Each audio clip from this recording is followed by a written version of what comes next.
que a paz do Divino Mestre nos envolva em muita luz, muita harmonia. E como o mês de março homenageia internacionalmente a mulher, nós trouxemos no estudo do livro Boa Nova, de Humberto de Campos, um trabalho maravilhoso da orientação de Jesus com relação à mulher, e que é muito importante que todos nós raciocinemos bastante com relação à função importante da mulher. No Livro dos Espíritos, Kardec pergunta aos espíritos se são iguais o homem e a mulher. Aí os espíritos respondem que a mulher é a educadora por excelência e o homem o mantenedor do lar, da família e da educação.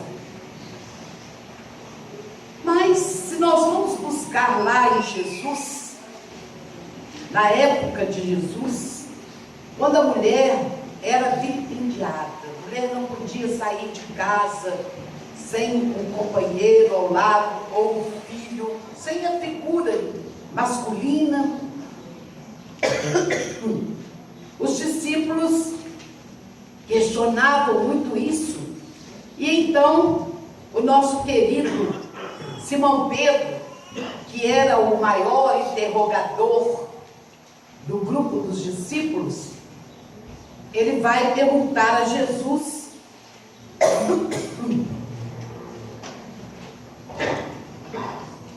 vocês me perdoem, eu tossi, mas eu não quis deixar de fazer a palestra aqui hoje, tá?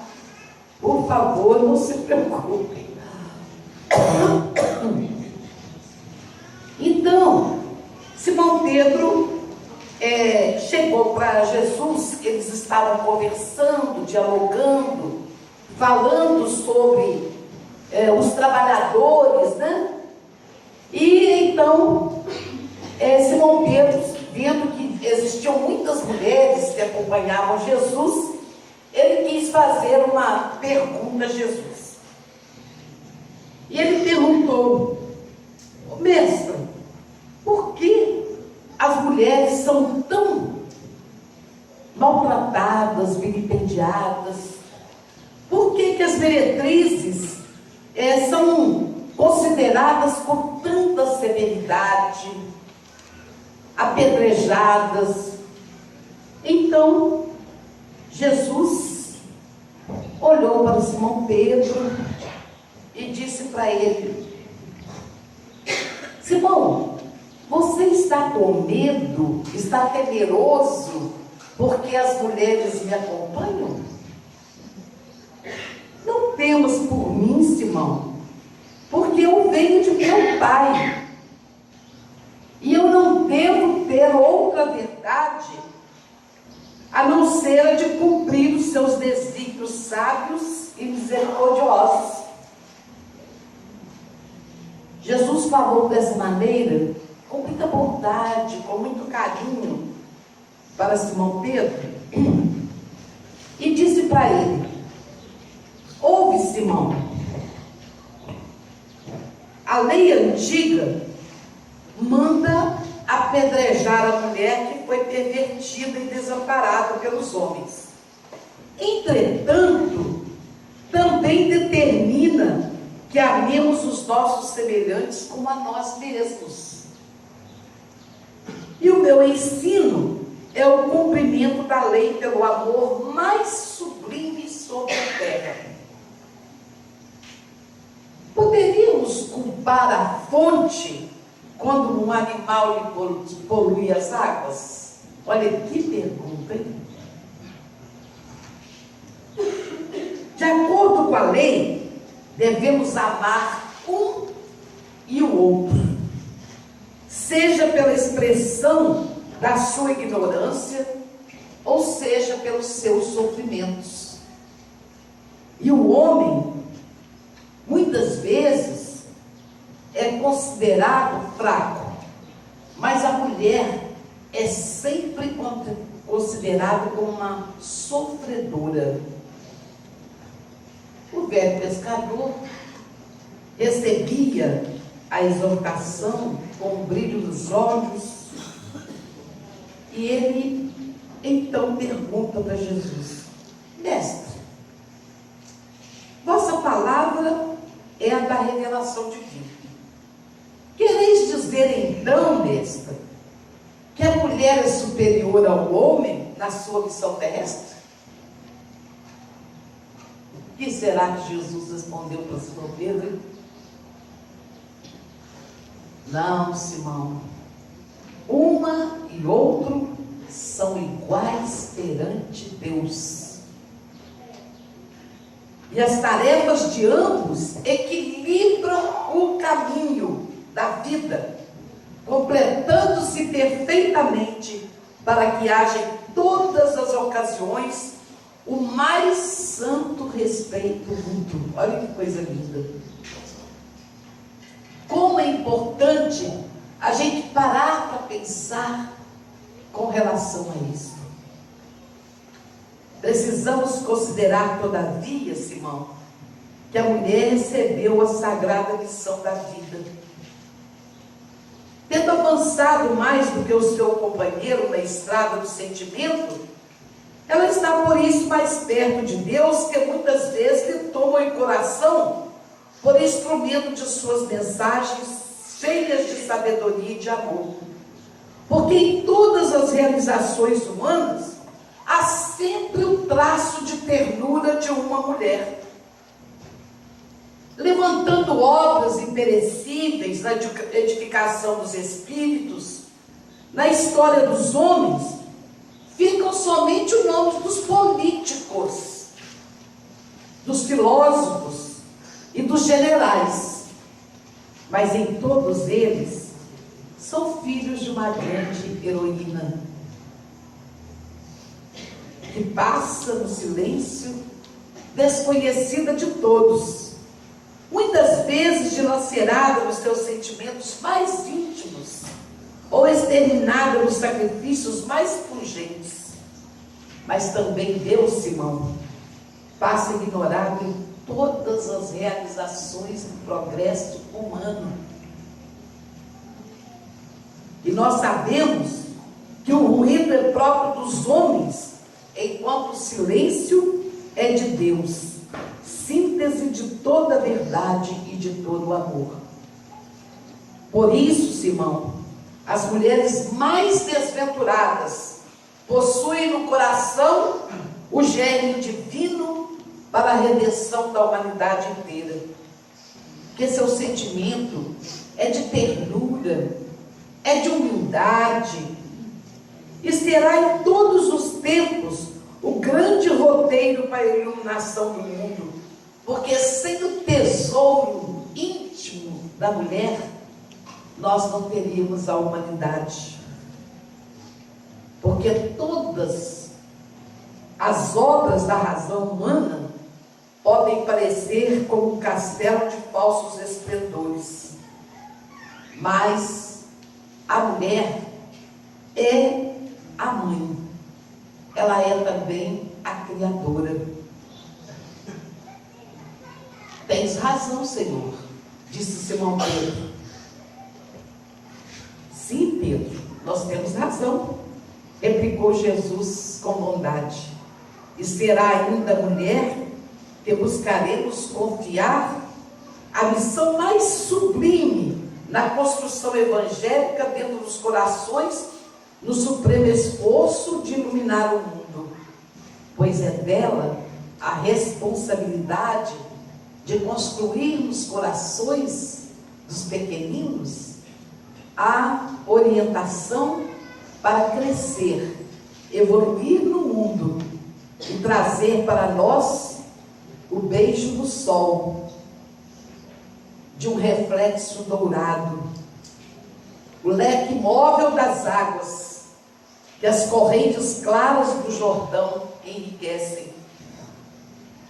Olhe, Simão, a mulher e o homem são todos eles cheios de luz, de esperança divina e que dissipam as obscuridades. Olha, essa colocação de Jesus é maravilhosa. Agora, vocês já imaginaram Maria, a mãe de Jesus, vendo o seu filho ser crucificado? Vamos olhar para dentro de nós, as mulheres que aqui estão, os homens. Vocês já imaginaram vendo um filho ser crucificado? Ou um filho ser morto, como nós estamos vendo na atualidade? Essa série de absurdos que estão acontecendo não é só no Brasil, meus irmãos, é na humanidade inteira.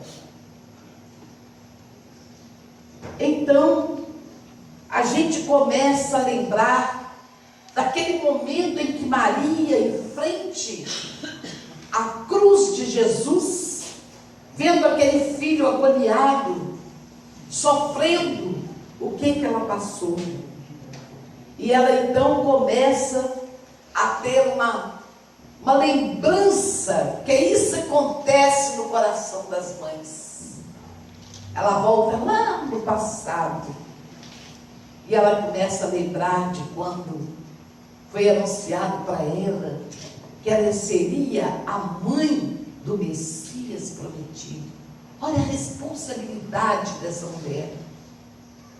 Aí ela vai lembrando, trazendo na sua memória aqueles momentos maravilhosos do seu menino ainda pequenino, que eles tiveram que fugir para o Egito para proteger a criança, para ela não ser sacrificada. E depois, quando retornam, vem morar em Nazaré. E ali o menino começa a crescer.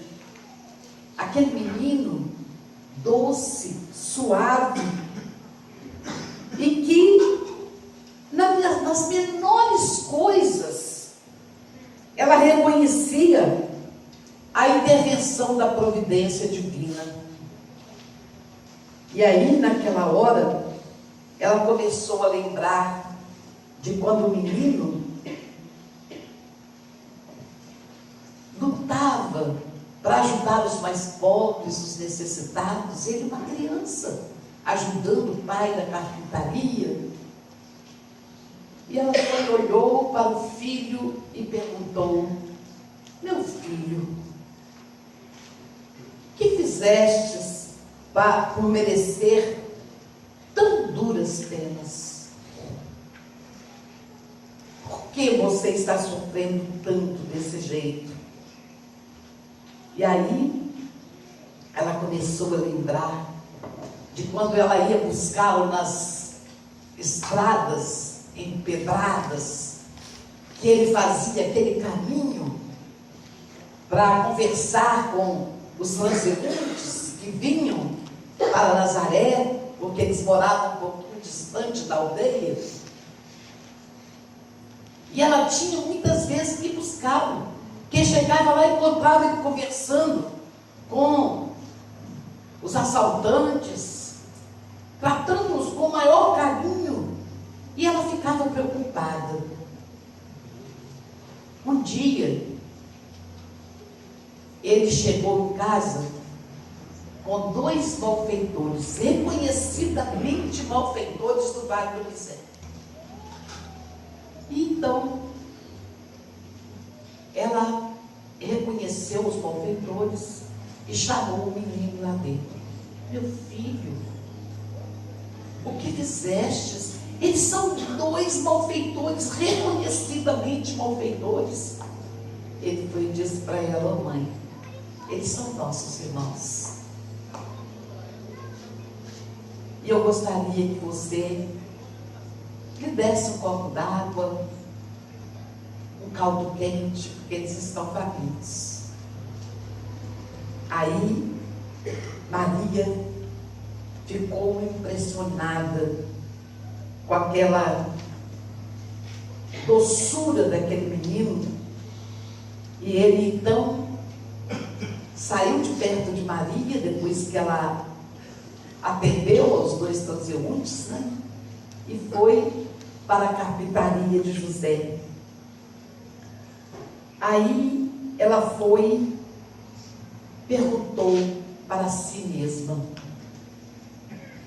por quê? Meu filho tão doce, tão suave, tão bom, está passando por esses momentos tão difíceis. Aí uma voz amiga lhe falava ao Espírito, dizendo das determinações insondáveis de Deus, que precisam ser aceitas para a redenção divina das criaturas. Seu coração rebentava em lágrimas.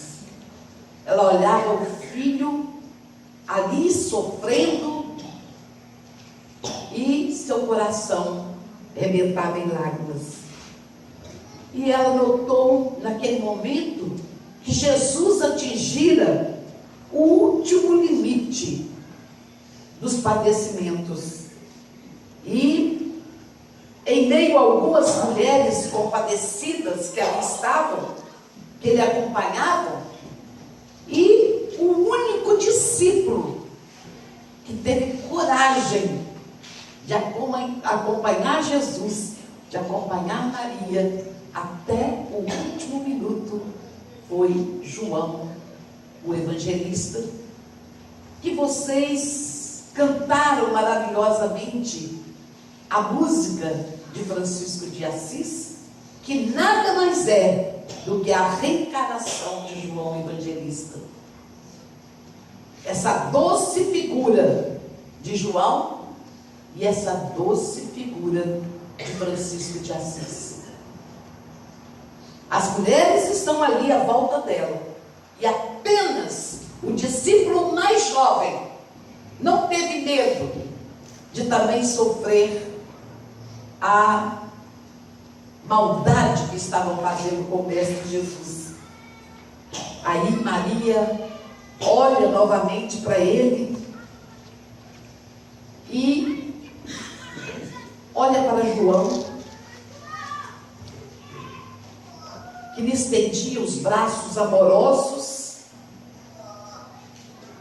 e reconhecidos, e silenciosamente abraçou Maria com aquela ternura maternal. Maria deixou-se enlaçar pelo discípulo, e ambos, ao pé do madeiro, em gesto súplice, buscaram ansiosamente a luz daqueles olhos misericordiosos. Então Maria olhou para João e olhou para Jesus e disse: meu filho, meu amado filho. O Cristo pareceu meditar no auge daquelas palavras de Maria, mas como se quisesse demonstrar no instante derradeiro a grandeza da sua coragem e a sua perfeita comunhão com Deus, replicou com significativo movimento dos olhos vigilantes. E uma coisa muito importante que às vezes nem todos sabem: naquela época, a mulher que ficava viúva, se ela não tivesse um filho homem, um varão, ela era levada para o depósito das viúvas, e se ela tivesse filhas, eram levadas para os depósitos das virgens. Perdiam tudo, perdiam os bens materiais, perdiam tudo. Iam ser tratadas, sacrificadas, como pessoas, como se fossem umas, vamos dizer assim, umas escravas. Mas se o marido ou o filho varão que tivesse indo embora, se ele entregasse a mãe para um outro homem cuidar dela, não só a mãe, mas também as irmãs que fossem femininas, né? As mulheres. Era perfeitamente aceito pela lei daquela época. Olha o que Jesus vai fazer no último instante da sua vida. Ele olha para Maria, olha para João e diz para Maria: mãe, eis aí o teu filho. E dirigindo-se de modo especial, com o leve aceno dos olhos, ao apóstolo disse: filho, eis aí a tua mãe. Olha que coisa linda. É maravilhoso. Esse filho que teve o maior carinho com a mãe e entrega ela para que um outro filho cuide dela, um outro filho que não é filho carnal. E então, nesse momento, ele vai olhar para todos que ali estão, né? A maioria são mulheres, e ele diz: pai, perdoa-os, eles não sabem o que fazem. Então, Maria envolveu-se no véu do seu pranto doloroso, e a grande alegria de estar ali abraçada ao grande evangelista, ela compreendeu que o mestre da sua derradeira lição ensinava que o amor universal era o sublime coroamento da sua obra. O amor universal. Nós não temos que fazer acepção de pessoas.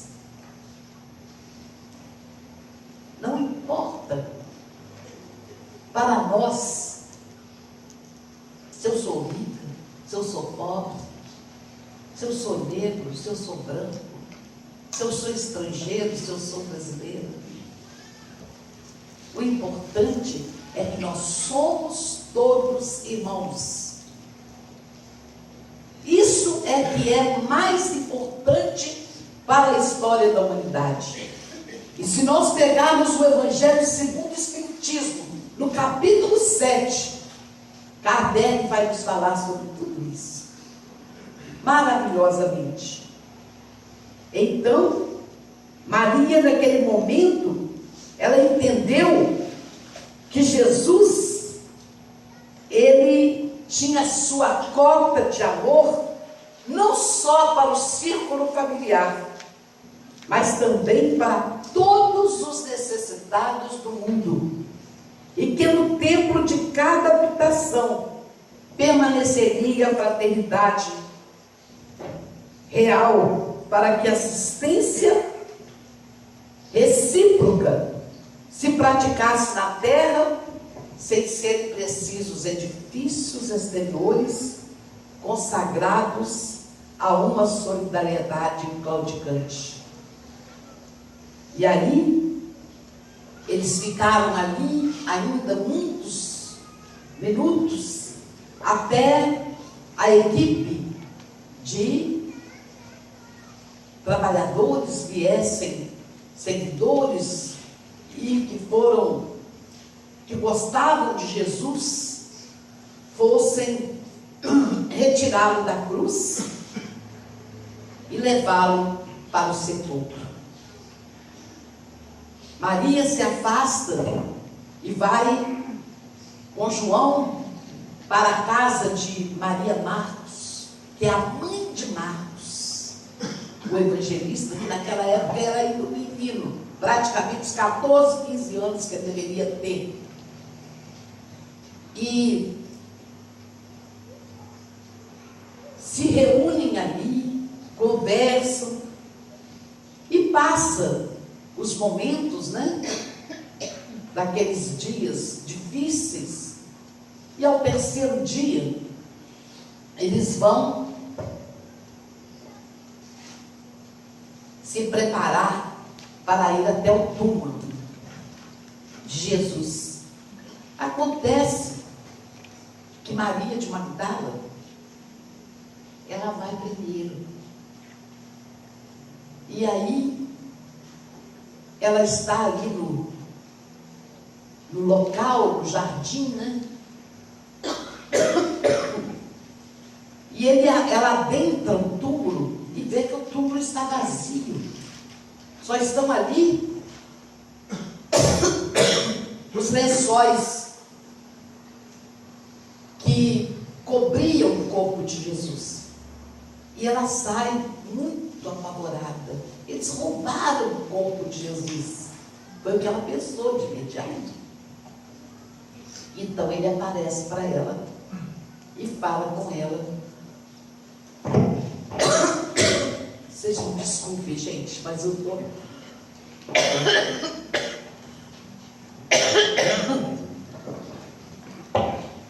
Ele parece para ela e ela vai dar um abraço. Ele vai dar um abraço. E aí ele diz para ela: não me toque, porque eu ainda não fui para meu pai. Aí ela vai até os discípulos, onde eles estão, naquela alegria de contar que Jesus ressuscitou, e ninguém acredita nela. Como? Ele vai aparecer para uma prostituta? Nós não acreditamos nisso. E vão até o túmulo. Chegando lá, vai Simão Pedro, Mateus, e chegando lá, eles encontram realmente o túmulo vazio. Alguém roubou o corpo dele? Isso é.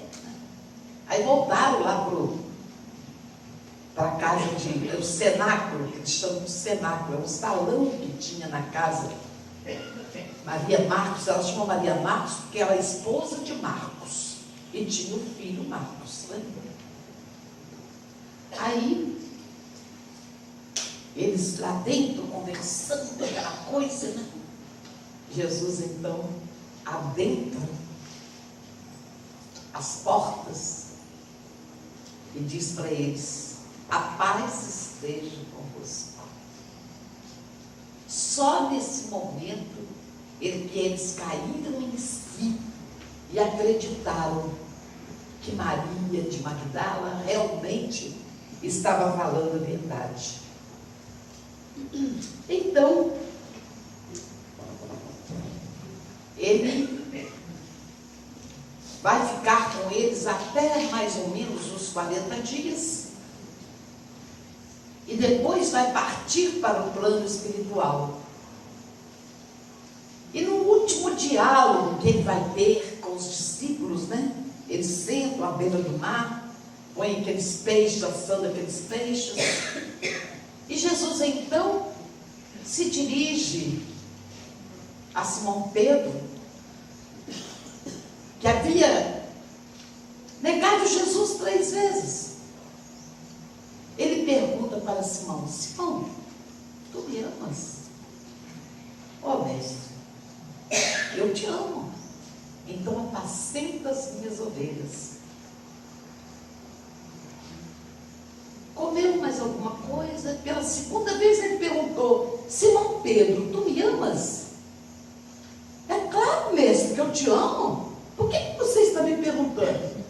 Então apacenta as minhas ovelhas. Passou mais um pouquinho, ele pergunta pela terceira vez: Simão Pedro, filho de Jonas, tu me amas? Ah, mestre, tu me conheces, tu sabes que eu te amo. Eu não sei por que você está me perguntando isso pela terceira vez. Então apacenta as minhas ovelhas. Apacentar ovelhas é fácil? Não. Vocês acham que é fácil dirigir uma casa como essa aqui? como muitas outras casas espíritas, ou de qualquer outra religião, que a religião não nos separa, ela nos une. E aí ele vai traçar uma diretriz para João, o evangelista. Ele vai cuidar de Maria até o fim da existência dela. Então, quando Jesus parte para os páramos do infinito, João leva Maria para a casa de alguns parentes dela e vai trabalhar na divulgação do Evangelho de Jesus e diz para ela: mãe, eu vou preparar um lugar para levá-la para ficar comigo. E nessa trabalho tão grande que ele vai começar a realizar, ele vai para Éfeso. E lá em Éfeso ele conta sobre a vida de Maria. E os seguidores do Evangelho de Jesus, lá de Éfeso, ofereceram para ele uma casa, para que ele pudesse ir morar com Maria lá, levar Maria para lá. A casa era assim, num monte, não muito alto, mas um monte que dava lá de cima. Era uma casa simples, mas uma casa que dava lá de cima, para olhar para o mar da Galileia, daquela região toda, né? E o lugar era muito lindo, muito suave. Então João vai buscar Maria para ela ir morar com ele. E ela aceitou alegremente. E dentro de breve, eles se instalaram no seio amigo da natureza, em frente ao oceano. E a casa de João, ao cabo de algumas semanas, apesar de ser modesta, ela encheia de gente que queria ouvir de Maria sobre a vida de Jesus. Ninguém melhor do que a mãe, né? Para contar sobre o filho, né? Todos os detalhes mais íntimos, né? E a casa enchia de gente, e ela conversava, e ela dialogava. E Lucas, o evangelista Lucas, se vocês já prestaram atenção, quem já leu o Evangelho de Lucas, né? Que só ele relata desde o nascimento de Jesus. Por quê? Quem contou para ele foi Maria. Todos os detalhes. Quem ainda não leu, leia. E então, ele ficou ali com ela durante 2 anos, com ela e com João. Então as pessoas iam em busca de Maria e um homem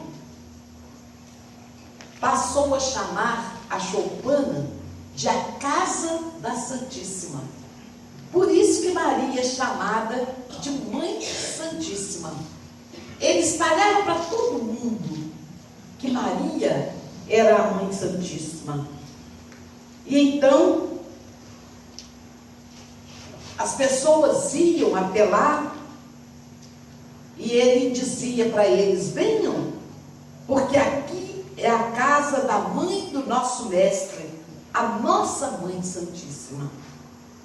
E essa tradição criou raízes em todos os espíritos, porque quem não lhe devia um favor de uma palavra maternal nos momentos mais difíceis da vida? João, às vezes, ficava afastado durante um tempo, né? Levando as mensagens do Evangelho pela região, mas a Maria nunca ficava sozinha, porque sempre tinha alguém acompanhando ela em sua casa.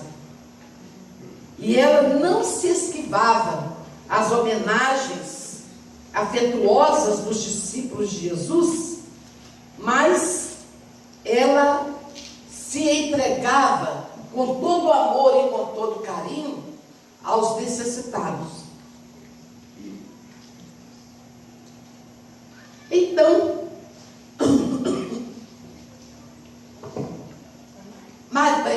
minha mãe dizia a um dos mais aflitos: como poderei vencer? Olha que lindo, gente. Como poderei vencer as minhas dificuldades, pois sinto-me abandonado na estrada escura da vida. Isso acontece com muitos de nós, às vezes numa enfermidade, numa dificuldade de todos os valores que existem no mundo, né? E então, Maria, olhando para ele com aquele olhar amoroso da sua bondade, deixando nele, nesse olhar, transparecer a dedicação enternecida do seu espírito maternal, disse para ele: "Oh filho, tudo passa. Isso também passa. Porque só o reino de Deus é bastante forte para nunca passar de nossas almas com a eterna realização do amor divino." Seus conceitos abrandavam a dor dos mais desesperados, desanuviavam o pensamento obscuro dos mais acabrunhados. E a igreja de Éfeso exigia de João a mais alta expressão do sacrifício pessoal, e, pelo decorrer do tempo, Maria estava só. E era só com a legião dos necessitados é que ela se sentia mais amparada. Mas não era porque João não estava cuidando dela, é porque ele tinha certeza que os amigos estavam sempre ao lado dela. E ela começou a receber as notícias vindas de Roma, de que os discípulos Simão Pedro e Paulo de Tarso estavam sendo degolados, Paulo degolado, Simão Pedro crucificado, e estavam sendo os cristãos jogados às feras no Coliseu de Roma. Então ela se reunia com as pessoas que vinham conversar com ela e oravam por aqueles necessitados. E aí então, numa noite em que o crepúsculo estava assim, um pouco nublado, né? Caindo aqueles pingos de chuva levinhos, né? E então ela estava sozinha, não tinha ninguém ali com ela. Aí bateu a porta e ela foi atender. Era um jovem que a escuridão não deixava ela ver totalmente o rosto, reconhecer a pessoa. Não estava reconhecendo, mas ele estava com os cabelos molhados por causa da chuva fina, né? Da garoa. E então ela falou: "Entra, meu filho." Ele foi e falou: "Sim, minha mãe." Ela achou aquela voz muito especial. Sentiu naquela voz um carinho muito grande. E então ela começou a preparar para ele um caldo quente, porque ela estava sentindo frio. E então ela comentou com ele as bem-aventuranças divinas que aguardam todos os devotados e sinceros filhos de Deus.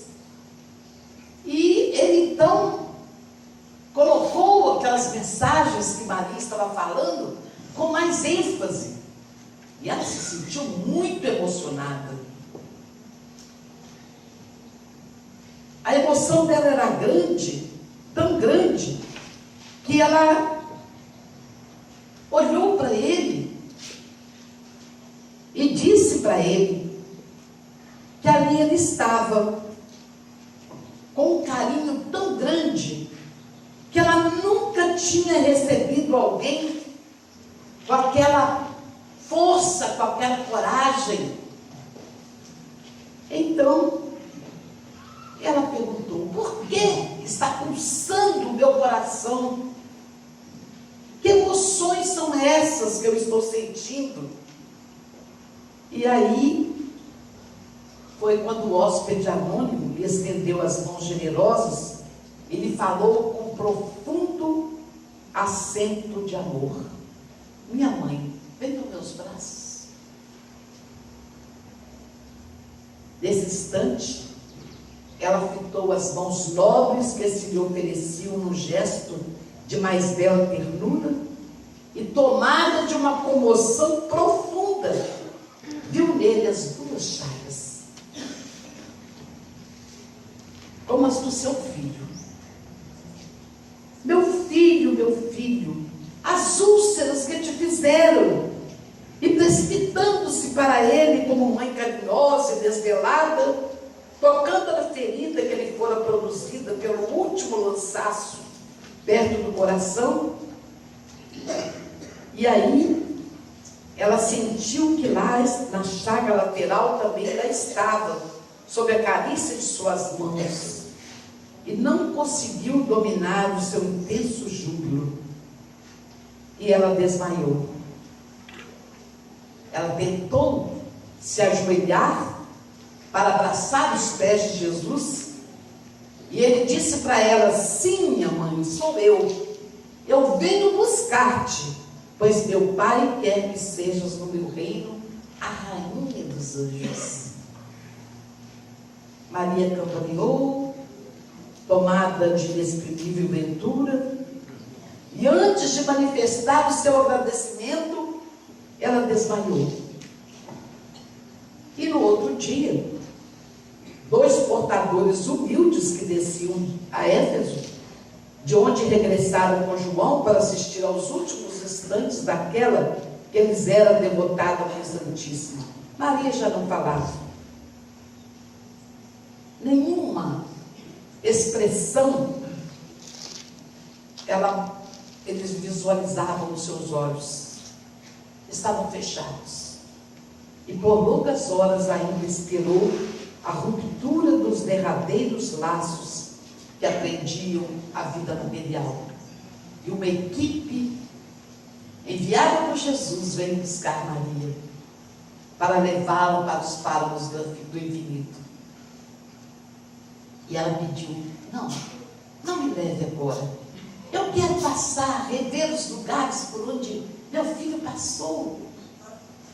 E eles a levaram. Ela foi a pé ao monte onde ele proferiu as bem-aventuranças, no lago de Genezaré, em Cafarnaum. Rodou aqueles lugares todos. Eles falaram: agora nós temos que ir embora. Ela disse: não, eu quero ir a Roma. Eu quero ir levar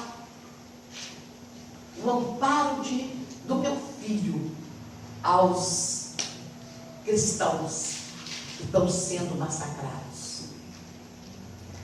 Mas mãe, nós temos que levá-la para o páramo do infinito. Ela disse: não, eu quero ir a Roma. E ela então, eles a levaram até a Roma. Eles foram entrando por aquelas avenidas, com aquele mármore caríssimo, aquelas casas maravilhosas. E ela ficava olhando. Que adianta esses templos? De que valem esses templos? E ela adentra o Coliseu, onde estão reunidos vários cristãos, numa fila enorme, que eles estão preparando para eles entrarem na arena. E ela vai, olha no olhar de cada um deles, coloca a mão nos ombros de cada um deles, e aí ela chega perto de uma jovem coloca a mão no ombro daquela jovem e diz para ela: canta, minha filha, canta. Aí ela começa a cantar. E todos eles começam a cantar com ela. E eles abrem os portões e mandam eles entrarem na arena. Soltam as feras. Mas aquela equipe espiritual maravilhosa conduz a todos, antes de serem comidos pelas feras, tiram os espíritos dos corpos e vai levando para os páramos do infinito. E eles fazem aquela viagem maravilhosa para o mundo espiritual maior. E esse é o momento mais emocionante, porque aqueles que estavam ali chorando no cárcere, agora estavam sendo levados para um glorioso testemunho.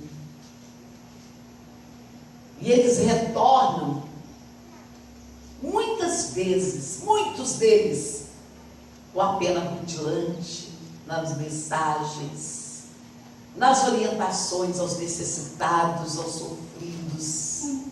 São eles que são trazidos para vir ao planeta Terra reencarnados, para ajudar os necessitados, aos pobres, aos decaídos. E são eles que nesse momento estão envolvendo a humanidade toda, nesse momento tão difícil pelo qual a humanidade está passando. Eles estão intuindo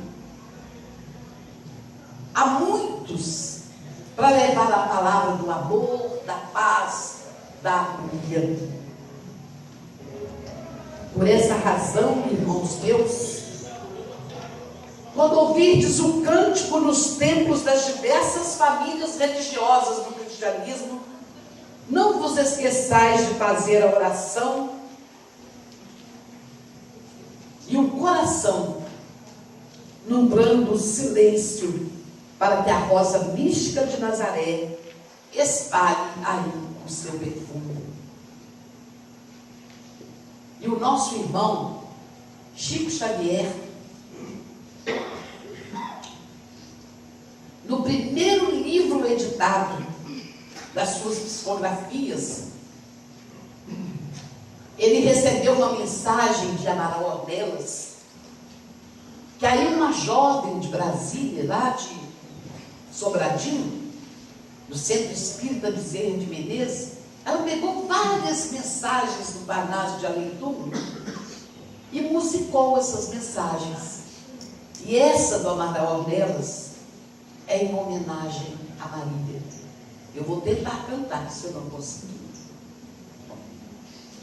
Ave Maria, Senhora do amor, que ampara e retime, ai do mundo, se não fora a vossa missão sublime. O Senhor é sempre convosco, mensageira da ternura, providência dos que choram nas sombras da desventura. Bendita sois vós, Rainha, estrela da humanidade, rosa mística da fé, lírio puro da humildade. Entre as mulheres sois vós, a mãe das mães desvalidas, nossa porta de esperança e anjo de nossas vidas. Ave, Ave Maria. Bendita sois vós, Rainha, estrela da humanidade, rosa mística da fé, lírio puro da humildade. Entre as mulheres sois vós, a mãe das mães desvalidas, nossa porta de esperança e anjo de nossas vidas. Que Maria Santíssima possa envolver a todas as mulheres, a todos os homens do mundo, com seu amor incondicional, levando a todos o socorro, o amparo, abrindo o coração dos corruptos, dos malfeitores, daqueles que estão destruindo cidades, matando crianças, famílias, mas que Maria possa tocar o coração de cada um deles, para que eles possam acordar, como nos fala Jesus. Desperta tu que dormes, ó cansados e oprimidos, vinde a mim. Tomai sobre vós o meu jugo e aprendei de mim, que sou brando e humilde de coração, e encontrareis descanso para as vossas almas. Que Jesus, a sua bondade infinita, que Maria, a nossa mãe maior, possa derramar as pétalas de rosas, de saúde, de paz, de luz, de equilíbrio a todas as criaturas, e principalmente a todos que aqui estão buscando o socorro do tratamento médico e espiritual, e inclusive para os trabalhadores dessa casa, para todos aqueles que têm a responsabilidade de servir ao Mestre Jesus através do seu desprendimento, da sua abnegação, do seu amor ao próximo. Que Jesus os abençoe. Muita paz a todos.